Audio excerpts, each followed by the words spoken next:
DK Mithila express film रौनक अखबार।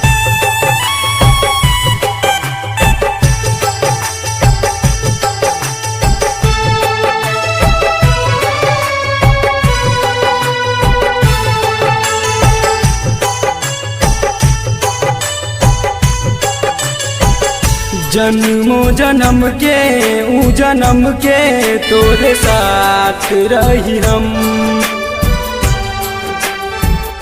तोहरा के केहू हाँ केहू नहीं इतना ले जाई। जन्मो जन्म के ऊ जन्म के तोरे साथ रही हम, तोहरा के केहू हाँ केहू नहीं इतना ले जाई। प्यार के खंजर दिल पे चलैलू, प्यार के खंजर दिल पे चलैलू, देत बेदुआई जा सनम हर जाई, जा सनम हर जाई। कैसे के जियब जा सनम हर जाई।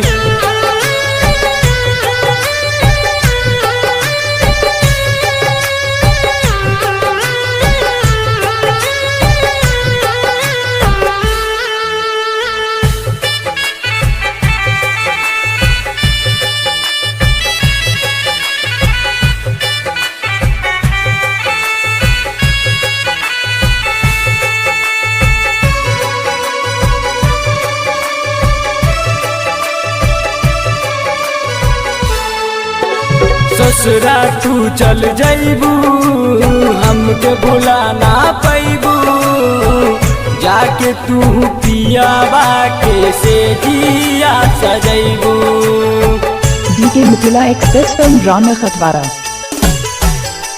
ससुरा तू चल जैबू, हमके भुला ना पैबू, जाके तू पियाबा के से जिया सजैबू।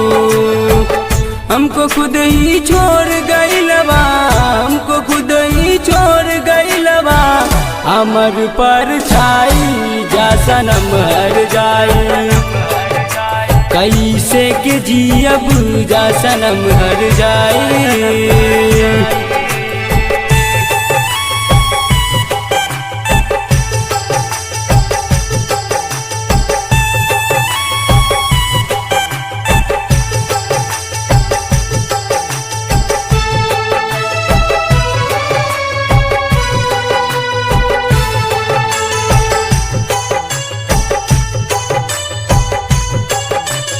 हर पल दिल दर से तोहरे के बस खोजे, हमर सपनवा में आगिया लगैले।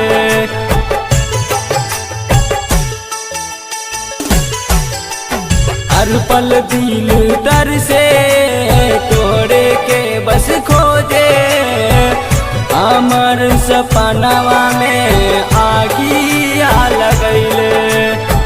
केकरा आगे दुखवायापन, केकरा आगे दुखवायापन, जाके हम बताई जा सनम हर जाई। कैसे के जियब जा सनम हर जाई। जन्मो जन्म के ऊ जन्म के तोरे साथ रही हम,